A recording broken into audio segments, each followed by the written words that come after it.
नमस्कार, चंद्रकांत भट्ट अमेरिका से।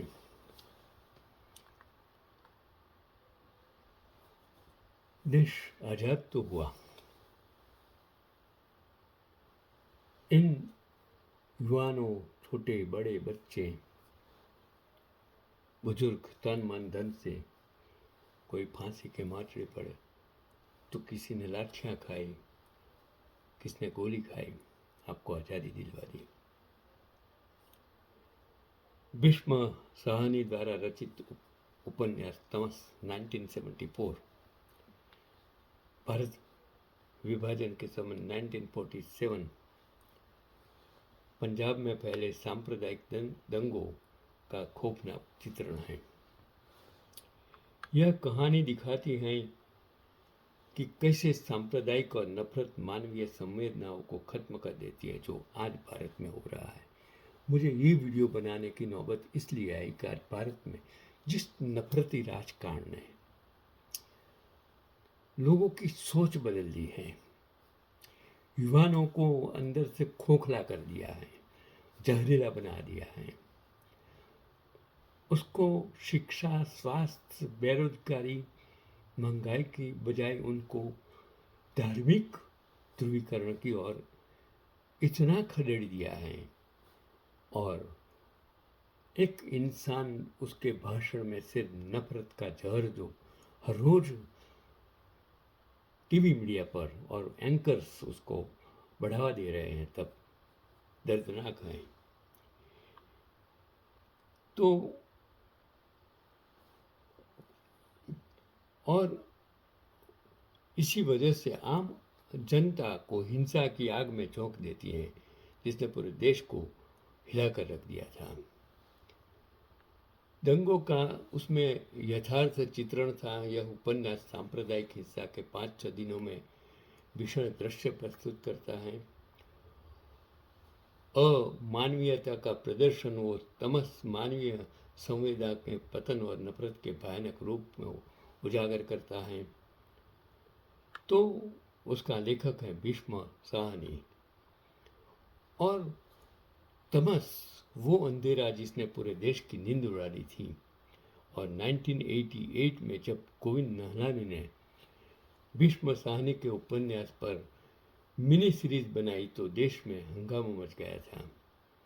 लोग इसे रुकवाने के लिए कोर्ट तक चले गए थे, लेकिन सुप्रीम कोर्ट ने कहा सच्चाई को सामने आना चाहिए। वो वक्त था, वो सुप्रीम कोर्ट भी ऐसे जजमेंट ताकत से दे देती थी। बैठे जज बिना डरे जजमेंट देते थे और आज जज लोया की मौत हो जाती है, हरेन पंड्या की मौत हो जाती है, उसको मार दिया जाता है। एक भट्ट आज जेलों में सड़ रहा है और एक वणजार आज बाहर है। सत्य बोलने की हिम्मत आज सुप्रीम कोर्ट में बैठे जजों में नहीं है, वो ताकत चली गई है।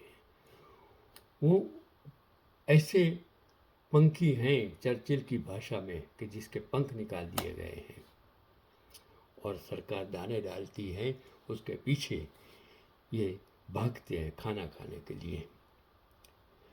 तमस रूह कंपा देने वाला क्यों था कि नत्थु, ओमपुरी और वो घटना।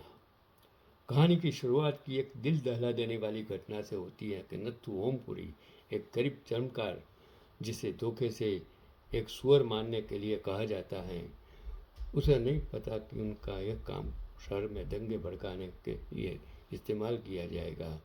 और ओमपुरी के चेहरे पर वो डर, वो पसीना और वो लाचारी अभिनय इतना असली था कि देखने वाले की सांसें अटक जाती थी। और भीष्म साहनी, इस कहानी के लेखक भीष्म साहनी ने खुद इसमें एक अहम किरदार निभाया था। विभाजन उन्होंने अपनी आंखों से देखा था, इसलिए तमस में कोई बनावटीपन नहीं था। यह नफरत के बीच इंसानियत के मरने और फिर से जिंदा होने की कहानी थी। और गोविंद निहाल का ये अंधेरा, इस शो की सिनेमाटोग्राफी बहुत डार्क थी। ज़्यादातर सीन रात के अंधेरे में जलती हुई मशालों की रोशनी में फिल्माए गए थे।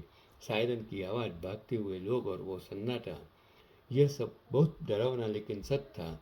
दीपा शाही और अमरीश पुरी का अभिनय भी बेमिसाल था।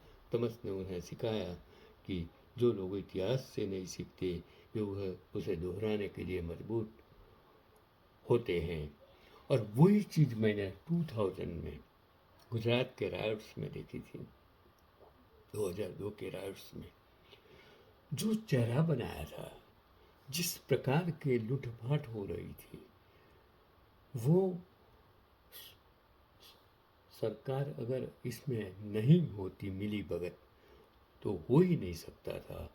और वो एक बंदा था अटल बिहारी वाजपेयी, जिसने कहा था कि राज धर्म निभाओ।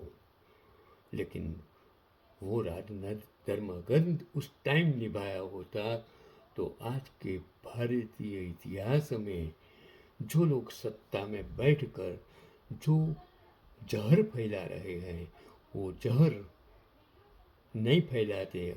और जिसने उसको प्रोटेक्ट किया वो अडवाणी आज शायद शायद शायद शायद अंधेरी गलिया में सो नहीं गया होता। वो अन्ना हजारे, वो केजरीवाल अगर एक गलत आंदोलन करके पिट्ठू नहीं बनते तो आज की लोकशाही की करवट कुछ और होगी। मेरा कहने का तात्पर्य कि आप इन लोगों जो आपको भड़का रहे हैं, आपको देशदाज की बजाय, देश प्रेम की बजाय देशद्रोह का कर्तव्य करा रहे हैं, अमीचंद कर रहे हैं, एमपी एमएलए खरीद रहे हैं। उनको बचने की ज़रूरत आपको है, मुझे नहीं है। यही है आज का पैगाम।